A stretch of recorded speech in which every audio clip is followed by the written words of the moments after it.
Selamat Tuhan Bapak Ibu. Shalom. Shalom. Selamat pagi. Pagi. Ini kayak tahu bulat ini. Tahu bulat pun kalah cepat. Puji Tuhan, Bapak Ibu yang dikasih Tuhan. Hari ini kita karena tadi diminta singkat, jadi kita cepat saja. Mari kita akan buka Alkitab kita dalam Filipi pasalnya yang keempat ayat yang ke-13. Filipi pasal yang keempat ayat yang ke-13. Kalau Bapak Ibu sudah mendapatkan semua, katakan amin. Belum. Yang belum dapat katakan ampun. Ampun. Iya, cepat Bapak Ibu, biar cepat bilang amin. Oke?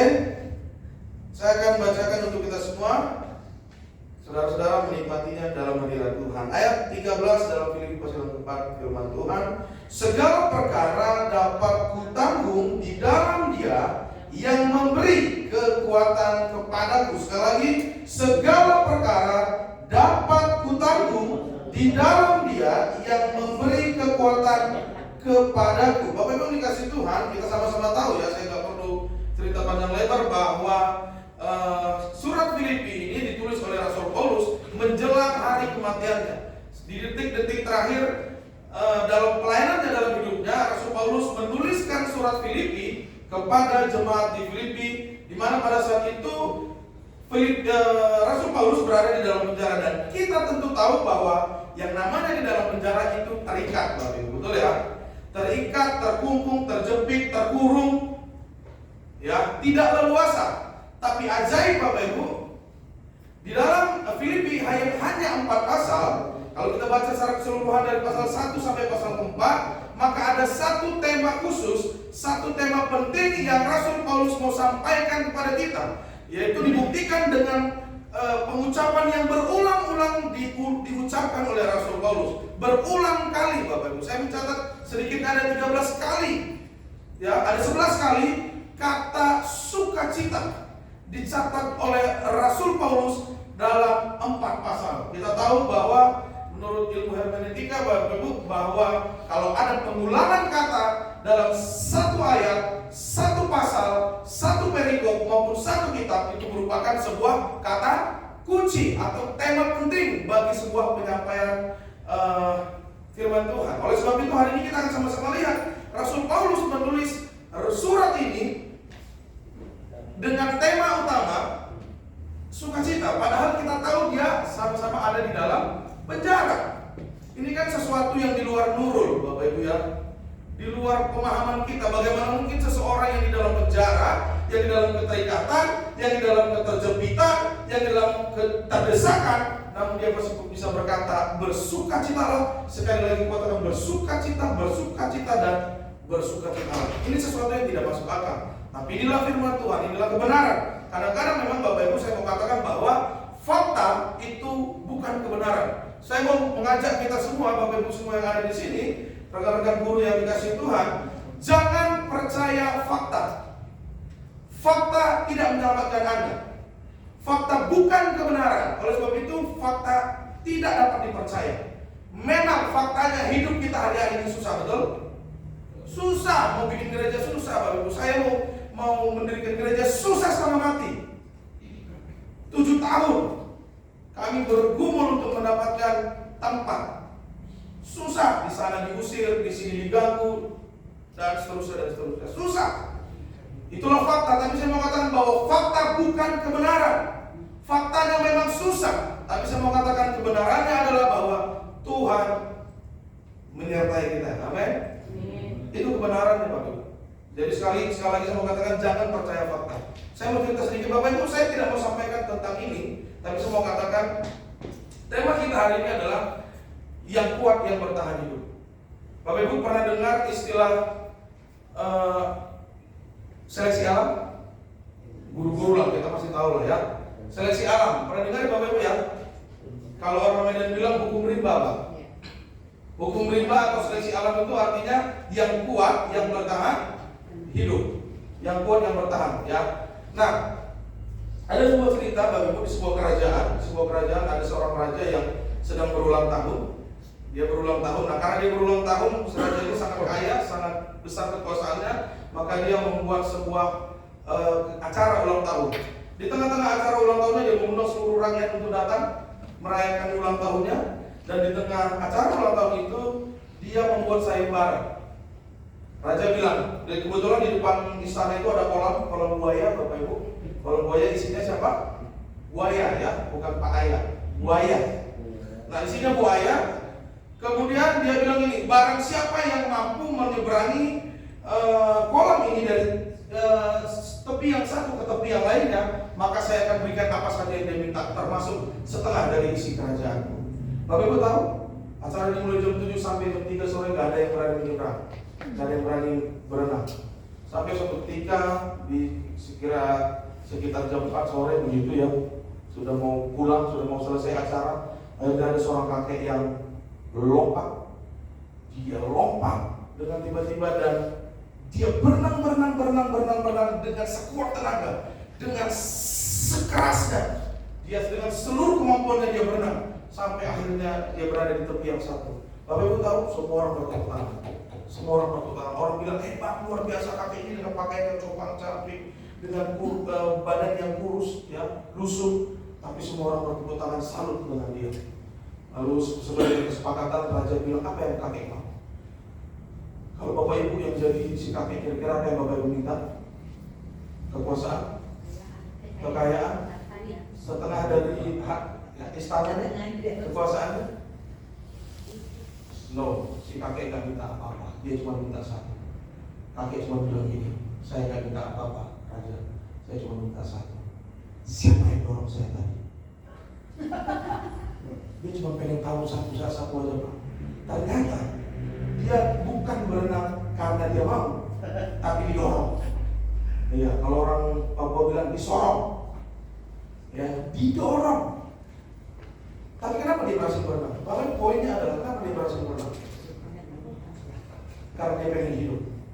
Karena tadi di tengahnya ada buaya.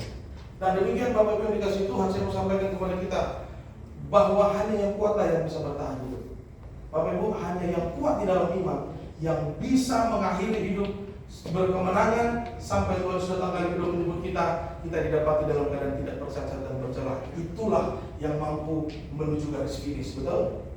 Nah, hari ini Rasul Paulus mengajarkan kita Bapak Ibu bagaimana cara bertahan hidup di dalam iman, di tengah-tengah sukarnya hidup, di tengah-tengah fakta yang berbicara, di tengah-tengah fakta yang mengatakan bahwa memang hidup ini sulit, bahwa memang hidup ini penuh perjuangan, bahwa memang hidup ini penuh dengan kesusahan. Tapi Rasul Paulus hari ini mengajar kepada para pembacanya surat Filipi dan hari ini kepada kita bahwa segala perkara dapat ditanggung di dalam Dia. Bapak Ibu, saya bagi dalam 3 hal secara cepat saja. Saya minta waktu 5 menit lagi. Secara cepat saja, saya bagi dalam 3 hal ayat ini. Bapak, kata segala perkara dalam terjemahan NIV dikatakan, ini International Version, I can do all things. Nah, kata I can do, Bapak Ibu dikasih Tuhan, dalam kata do di dalam terjemahan bahasa Inggris itu artinya kata apa? Bapak Ibu ada yang tahu? Aktif. Aktif. Pasifnya adalah doesn't atau does not, ya, atau tidak melakukan apa-apa. Tapi kata do itu menerjemahkan artinya aktif. Bapak Ibu, saya mau katakan begini, kalau Anda mau menikmati hasil yang positif, kalau Anda mau tetap bertahan di dalam iman, hanya satu kata, aktif. Anda harus aktif.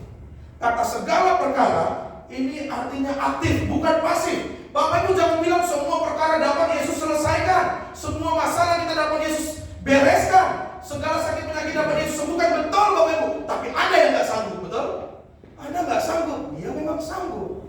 Itu sebabnya butuh keaktifan. Makanya Rasul Paulus berkata do, I can do. Dia tidak katakan I does not, tapi dia katakan I can do. Berarti ada sesuatu yang kita harus lakukan untuk dapat bertahan hidup, Bapak Ibu, untuk dapat bertahan di dalam iman. Karena hanya iman kita yang dipandang Tuhan. Dia nggak pandang kekayaan, dia nggak pandang kehebatan, nggak pandang jabatan hari ini sebagai apa, pengawaskah kita, menteri sekalipun, presiden sekalipun, dia nggak pandang. Yang dia pandang adalah iman kita. Sebab itu dia katakan do. Itu yang pertama. Jadi kalau Anda mau menikmati kemenangan, menikmati bertahan dalam hidup, maka yang pertama adalah harus bertahan dalam iman dengan cara aktif, Bapak Ibu. Yang kedua ya. Yang kedua dikatakan di situ dapat kutanggung di dalam dalam Dia. Bapak Ibu boleh baca nanti di terjemahan teks aslinya, kata di dalam Dia itu terjemahan yang paling tepat sebenarnya bukan di dalam Dia, tapi di area tertentu, di wilayah tertentu. Ya, terjemahannya adalah di wilayah tertentu. Jadi Bapak Ibu, kalau Anda mau bertahan dalam iman, yang pertama adalah harus aktif, yang kedua aktif saja nggak cukup, ternyata aktif harus di dalam wilayah kesukaannya Allah. Ya, kata di dalam Dia itu artinya tinggal di wilayah kesukaannya Allah, di area kesenangannya Allah. Jadi Bapak Ibu nggak cukup aktif saja, nggak cukup Anda harus bekerja saja melayani, tapi Anda harus tetap tinggal di dalam wilayah kesukaan Allah. Nah, pertanyaan saya sekarang, apa itu wilayah kesukaan Allah? Bapak Ibu bisa bantu saya? Apa itu wilayah kesukaan Allah? Ada yang tahu? Bapak Ibu, saya mau katakan wilayah kesukaan Allah yang pertama itu adalah pujian dan penyembahan, ibadah kepada Tuhan, doa. Banyak Pak, kalau saya mau satu-satu rinci, nggak cukup waktu kita hari ini. Memberi, menolong, ramah, tamah, senyum, bersyukur, banyak ya. Itu semua wilayah kesukaan Allah. Dan itu yang kita harus lakukan. Tinggallah di wilayah kesukaan Allah. Maka Anda pasti ada jaminan yang ketiga. Yang ketiga dikatakan di situ, memberi kekuatan. Kenapa kita harus aktif? Kenapa kita harus tinggal dalam wilayah kesukaan Allah? Yang ketiga dikatakan karena Dialah yang memberi kekuatan. Kata kekuatan ini di sini diterjemahkan dalam kata dunamos. Dunamos itu sebenarnya kuasa, ya kan?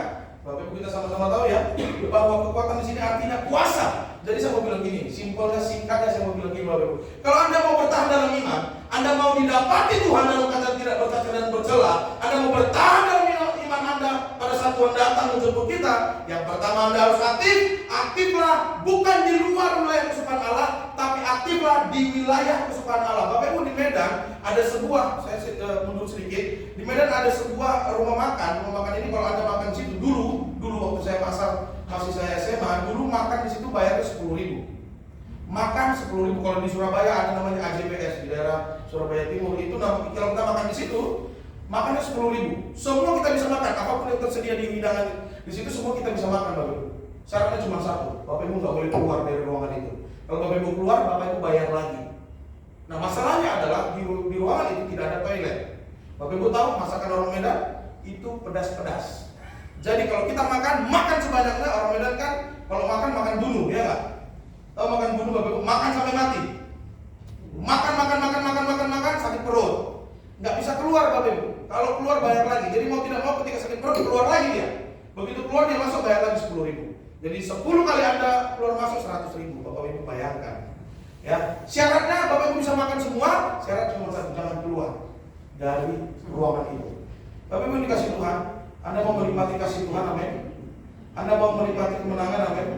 Jangan pernah keluar dari wilayah kesukaan Allah. Tinggallah di dalam wilayah kesukaan Allah itu. Kenapa? Karena di situ ada jaminan yang ketiga Bapak Ibu, yaitu kuasa. Dunamos. Dunamos itu kata serapan dari dynamit. Dynamit itu bom waktu yang sewaktu-waktu bisa meledak Bapak Ibu. Yang kalau dia meledak pasti dia menghancurkan sekitarnya, amin. Jadi Bapak Ibu yang dikasih Tuhan, kalau Anda aktif, Anda tinggal di wilayah kesukaan Allah, Anda tinggal tunggu waktunya saja. Kuasa Allah itu akan meledak, melingkupi hidup Anda dan menghancurkan seluruh permasalahan dalam hidup kita. Itulah sebabnya kenapa kita harus tinggal dalam wilayah kesukaan Allah. Bapak Ibu jangan pernah keluar. Gak ada jaminan di luar wilayah kesukaan Allah. Kuasa itu hanya bisa kita terima ketika kita ada di wilayah kesukaan Allah dan aktif di dalam wilayah kesukaan Allah itu. Jangan datang, duduk, diam, pulang. Itu gak dapat apa-apa. Itu sebabnya Tuhan mau hari ini kita belajar sama-sama bagaimana Rasul Paulus di tengah keterikatannya, di dalam penjara. Dia masih bisa katakan bersukacitalah. Kenapa? Karena ada dunamos, ada kuasa yang menjamin Rasul Paulus sekalipun dia terkurung, sekalipun fakta memang tidak menyenangkan, tapi kebenarannya adalah Kristus mampu memerdekakan Rasul Paulus. Itu sebabnya hari ini jangan percaya fakta Bapak Ibu. Fakta pasti tidak pernah berpihak pada kita. Fakta pasti tidak pernah menyenangkan dalam hidup kita. Ya, fakta pasti nggak enak. Sebab itu mari pegang kebenaran Allah. Jangan pegang fakta yang terjadi, pegang fakta. Pegang kebenaran Allah bahwa Dia adalah juru selamat kita satu-satunya dan Dia menjamin hidup kita. tinggallah di wilayah kerajaan Allah, aktif, dan terimalah kuasa kemenangan yang Tuhan berikan. Kita berdoa. Bapak, terima kasih Tuhan. Hari ini kami mau menundukkan hati dan hidup kami untuk aktif di wilayah kesukaan Allah, sebab hanya disitulah terdapat kuasa yang menjamin kami, yang mengedekkan kami dari seluruh masalah kami, dari seluruh fakta yang terjadi. Memang fakta tidak menyenangkan Tuhan. Fakta seringkali membuat kami sakit. Fakta itu membuat kami kenyataan membuat memang tidak menyenangkan, sebab kenyataan hidup kami mengalami terluka, kami mengalami sakit penyakit, kami mengalami kesusahan, tapi kami percaya kebenaran Kristus melingkupi kami. Hari ini kami mau belajar untuk tinggal di wilayah kesukaan Allah, tinggal di dalam ibadah, tinggal di dalam memuji, menyembah, bergandeng tangan dengan saudara-saudara yang lain, memberitakan kabar baik. Terima kasih Tuhan untuk kuasa yang Tuhan jamin dalam hidup kami. Ini syukur kami, ini hormat kami. Dalam nama Tuhan kami, Yesus Kristus kami syukur kami. Haleluya. Amin. Tuhan Yesus memberkati.